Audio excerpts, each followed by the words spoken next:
আমার মাথায় একটা প্রশ্ন জাগে যে ডাক্তারবাবুরা আমাদেরকে ইংরেজিতে কেন প্রেসক্রাইব করেন? আমাদের দেশের মানুষ, যেখানে 90% মানুষ ইংরেজি ভালো করে লিখতে পারে না, পড়তে পারে না, তারপর তাদের জীবন মরণের প্রশ্ন রয়েছে, অথচ যে জিনিসটা তারা খাচ্ছে তার কি লাভ রয়েছে, কি লস রয়েছে, তার কি সাইড এফেক্ট রয়েছে, তার কি ভিতরের মেটেরিয়ালস রয়েছে, তাতে কি লাভ হতে পারে, লস হতে পারে, এটা কি তাদের জানবার অধিকার নেই?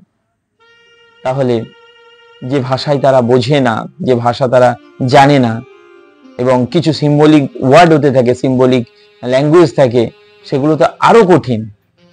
আপনি শিক্ষিত হতে পারেন, আপনি ওই 10%-এর মধ্যে পড়েন যে আপনি ইংরেজি ভালো বোঝেন এবং জানেন, তারপরেও চরম শিক্ষিত মানুষও কিন্তু এই ডাক্তারদের হাতের লেখা বুঝে প্রেসক্রিপশনে কি লেখা আছে বুঝতে পারবে না। মানে ডাক্তাররা ইচ্ছা করেই এরকম হিজিবিজি টাইপের হাতের লেখা করেন, নাকি এদের উদ্দেশ্য কি রয়েছে জানা নেই। তবে আমি দেখেছি 90% ডাক্তার, তাদের হাতের লেখা আপনি শিক্ষিত হলেও আপনি বুঝতে পারবেন না। তারপরে তো কোড ওয়ার্ড রয়েছে ওদের, এই কোড ওয়ার্ড বা যে সিম্বলিক ওয়ার্ড গুলো রয়েছে, সেগুলো আপনারা যখন নিজেদের মধ্যে মিটিং করবেন বা আলোচনা করবেন তখন ব্যবহার করুন। কিন্তু যখন একটা পেশেন্টকে সেই সিম্বলিক ওয়ার্ড বা কোড ওয়ার্ড দিয়ে আপনি লিখে ছেড়ে দিচ্ছেন, তার কি জানার অধিকার নেই? এটা গেল প্রাথমিক পর্যায়ের হিসাব নিকাশ। এবার প্রশ্ন হচ্ছে আরো গভীরে। আজকের মেডিকেল ইন্ডাস্ট্রি এমন ভাবে সাধারণ মানুষকে ঠকিয়ে যাচ্ছে, এমন ভাবে সাধারণ মানুষকে লুটে বেড়াচ্ছে, যাতে আমাদের একটু সজাগ হওয়া একান্তই দরকার। একটা গোপন তথ্য থেকে বা একটু ভিতরে রিসার্চ করে জানতে পারছি যে ডাক্তারদের, বর্তমান সময়ে ডাক্তারদের তাদের ওপেনিং মিটিং হয়। মানে মেডিকেল ইন্ডাস্ট্রিতে যেমন সেলস কোম্পানিগুলো মাসের শুরুতে একটা করে টার্গেট দিয়ে দেয় যে তোমাকে এত লাখ টাকার বিজনেস দিতে হবে, তবে তুমি এই স্যালারিটা পাবে। এই ডাক্তারদেরও ওপেনিং মিটিং হয়। এই মিটিংয়ে ঠিক হয় যে তুমি কতগুলো রোগীকে মুরগি বানাবে, কতগুলো রোগীকে তুমি অ্যাডমিশন করাবে, তার উপর তোমার কমিশন আছে, কতগুলো রোগীকে তোমাকে ওটিতে নিয়ে যেতে হবে, তাদেরকে অপারেশন করাতে হবে। মানে আপনাকে টার্গেট দিচ্ছে যে তার কতটা নিড আছে দেখার দরকার নেই, কতটা প্রয়োজন আছে দেখার দরকার নেই, তোমাকে এই রোগীর থেকে উপার্জন করতে হবে। এই টার্গেট অ্যাচিভ করলে তুমি এত উপার্জন করবে। তো এই প্রশ্নে বড় বড় তাবর যে চোর রয়েছে, যে নোংরা মেন্টালিটির লোক রয়েছে, তারা হাততালি পাচ্ছে। আপনার সর্দি কাশি হয়েছে, ডাক্তার ভালো করেই বুঝতে পারছে একে কোনো একটা সাধারণ ওষুধ বা ইঞ্জেকশন দিলে ঠিক হয়ে যাবে, আপনাকে দিয়ে দিচ্ছে বড় বড় টেস্ট। এরা প্যাথো ল্যাব থেকেও কমিশন খায়, যার জন্য এই প্যাথোলজিক্যাল ল্যাবগুলো আপনাকে সঠিক টেস্ট দিতে পারবে না। দেবে কি করে? ডাক্তার তো মানে সিংহভাগ কমিশন নিয়ে নিচ্ছে। এরা আপনাকে ভালো চিকিৎসা দেবে কি করে, ভালো টেস্ট করবে কি করে?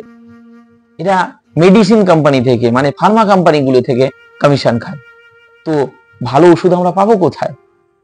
ফার্মা কোম্পানিগুলোর উপর এত প্রেসার রয়েছে, তাদের এত কমিশন দিতে হচ্ছে যে তারা, আমি সত্যমেব জয়তের একটা অনুষ্ঠান দেখেছিলাম যেখানে এক ভদ্রলোক বলছেন যে এমনও বহু কোম্পানির মেডিসিন রয়েছে যাদের যে ওষুধটা বানাতে খরচ হচ্ছে 10 টাকা, তারা বিক্রি করছে 1010 টাকায়।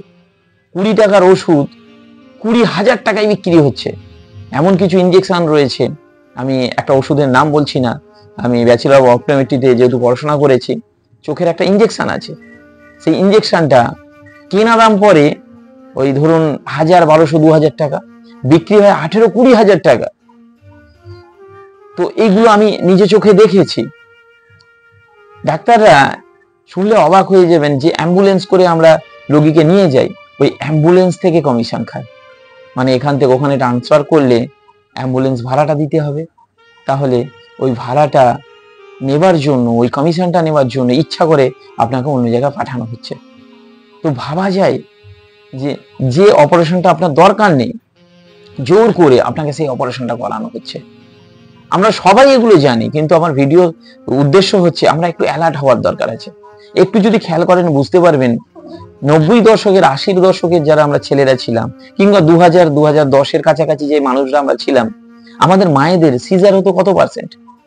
মানে যারা গর্ভবতী মায়েরা আছেন বাচ্চা প্রসব করবার জন্য, আগে কতজন সিজার হতো, সাধারণ ডেলিভারি তখন কত বেশি ছিল। এখন যদি আপনি একজন সাধারণ মানুষ হিসেবে আপনার বাড়ির মহিলাটিকে ডেলিভারি করানোর জন্য হসপিটালে নিয়ে যান, ডাক্তাররা এমন একটা ট্রিক দেবে, এমন একটা ভয় দেখাবে যে আপনি শেষে বলতে বাধ্য হবেন, ডাক্তারবাবু যেটা ভালো হয় করুন। এদের ট্রেনিং দেওয়া হয় কিভাবে, যে আপনাকে কিভাবে ভয় দেখালে আপনি ওদের বশে চলে আসবেন। এটা ভয় দেখানোর ট্রেনিং দিচ্ছে, ভয় দেখিয়ে আমাদের থেকে আমাদের সারা জীবনের যে উপার্জন আছে এরা এক সেকেন্ডে, একদিনে, এক মুহূর্তে ছিনিয়ে নিচ্ছে। এই মেডিকেল ইন্ডাস্ট্রির যে মাফিয়ারা রয়েছেন তারা সাইলেন্টলি আমাদের জীবনকে নষ্ট করে দিচ্ছে, পুরো দেশের ইকোনমিকে নষ্ট করে দিচ্ছে। আমি ছোট মুখে হয়তো অনেক বড় কথা বলছি, কারণ কিছুদিন আগে আমি আমার মাকে নিয়ে হসপিটালে ভর্তি করতে গিয়েছিলাম। তো বিশেষ করে বর্তমান সময়ে আমাদের যে সরকারি স্বাস্থ্যসাথী কার্ড রয়েছে, এই স্বাস্থ্যসাথী কার্ডের গভর্নমেন্টের এই প্রয়াসটা অসাধারণ, কিন্তু এখানেও আমাদেরকে মিসইউজ করা হচ্ছে। কিভাবে? ধরুন, যেখানে আপনাকে অ্যাডমিশন না করলেও চলতো, এরা জোর করে কিন্তু আপনাকে অ্যাডমিশন করিয়ে দেবে, ভয় দেখাবে। এরা ওই যে মানুষকে ভয় দেখানোর ট্রিকটা এমনভাবে প্র্যাকটিস করছে যে আপনি কিছু করতে পারবেন না। ভয় দেখিয়ে আপনাকে জোর করে অ্যাডমিশন করিয়ে দিচ্ছে। জোর করে অ্যাডমিশন করানোর পরে নির্দিষ্ট যে ওদের প্যাকেজ রয়েছে, ডেট রয়েছে, তার আগে আপনাকে ছাড়বেও না। বড় বড় বিল বানাচ্ছে, যে টেস্টের দরকার নেই সেই টেস্টগুলো করাবে। আর সর্বোপরি আপনার হয়েছে একটা সাধারণ ম্যাটার, সেখানে অপারেশনের দরকার নেই, ওরা জোর করে অপারেশন করাবে। আপনি পয়সা দিয়ে করুন কিংবা স্বাস্থ্যসাথীতে করুন, ওরা দরকার পড়ে কেটে একটু ছুরি কাঁচি চালিয়ে মিথ্যে মিথ্যে ওপর থেকে স্টিচ করে আবার আপনাকে বলছে এই হয়েছে, ওই হয়েছে, সেই হয়েছে করে আমাদের শরীরটাকে, আমাদের একটা মানুষকে এরা প্রোডাক্ট ভাবছে। এদের কাছে মানুষের কোনো মূল্য নেই, এরা মানুষকে একজন প্রোডাক্ট হিসাবে দেখছে। তাই এদের উদ্দেশ্যকে আমরা যদি একটু বুঝে যাই, আমরা যদি একটু অ্যালার্ট হয়ে যাই, না হলে আমাদের ভাগ্যে বড় বড় সর্বনাশ আছে। আপনি ভাবছেন আপনার বাড়িতে কেউ অসুস্থ নেই, ভর্তি হবার নেই, আগামী দিনে আসতে কিন্তু বেশি সময় নেই। তাই এই মেডিকেল ইন্ডাস্ট্রি যেভাবে আমাদেরকে ঠকিয়ে যাচ্ছে, আমার ভিডিওর উদ্দেশ্য হচ্ছে, আমি কোনো ফাউন্ডেশনকে উদ্দেশ্য করে বলছি না, তবু আমরা সাধারণ মানুষ হিসাবে একটু সতর্ক হলেই আমাদেরকে এরা এইভাবে ঠকাতে পারবে না। তো আশা করি আপনারা আমার কথা বুঝতে পেরেছেন। যদি ভিডিওটি সঠিক মনে হয় তাহলে আমার জন্য কিচ্ছু করতে হবে না, এই ভিডিওটিকে আপনার লাইফে কাজে লাগান। ধন্যবাদ।